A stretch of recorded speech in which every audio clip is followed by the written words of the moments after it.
think for people that are maybe not aware of the history of human migration into the Americas, they may not be aware that, you know, right now, the oldest accepted date for humans in the Americas comes from like the coast of the Baja Peninsula, places like Cooper's Ferry. And these are dated to like 16,000 years ago, roughly speaking, with air. So to propose in White Sands, New Mexico, that these footprints are 20 to 23,000 years old is what I would call or term a extraordinary claim.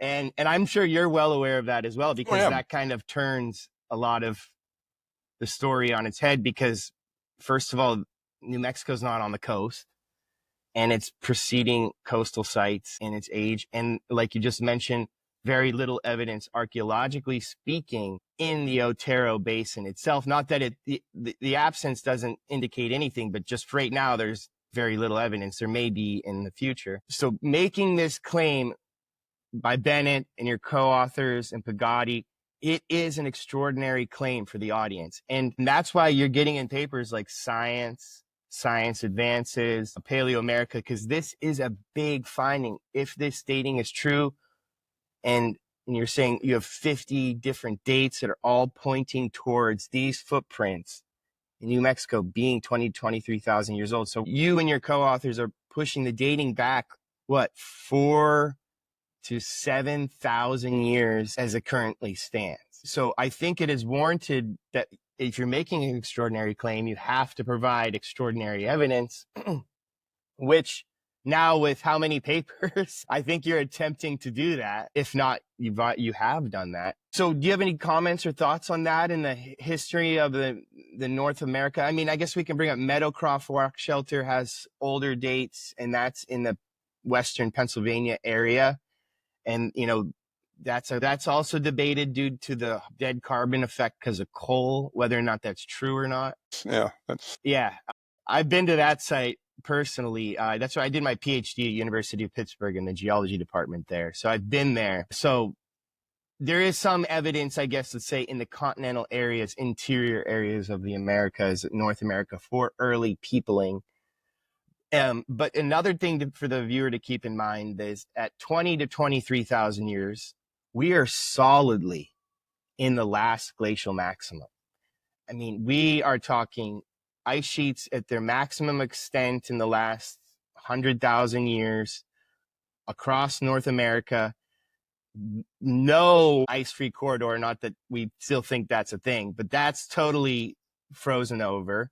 Ice probably in the North Sea, North Pacific is very far south latitude. It's a whole different world, essentially. All the ecosystems in North America shifted south.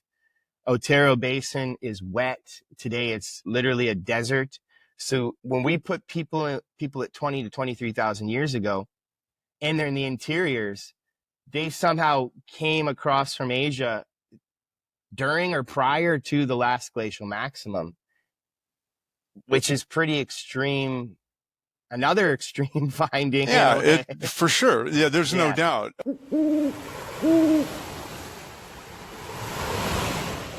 Whoa, check out Lake Erie at Bluff State Park. If you enjoyed this video, I'd like to ask you to please like it or subscribe to my channel to support science communication. Or you could also check out my book, Great Water in the Lost Mines of Lake Superior, on Amazon and Audible. Now back to Lake Erie.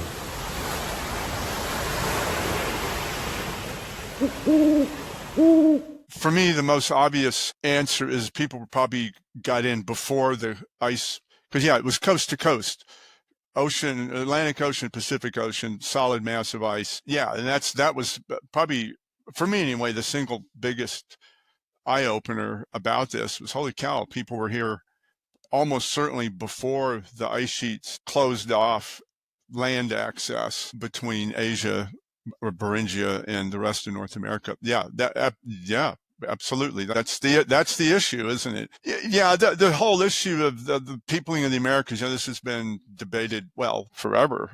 Really, Yeah, since right. people, It's ongoing.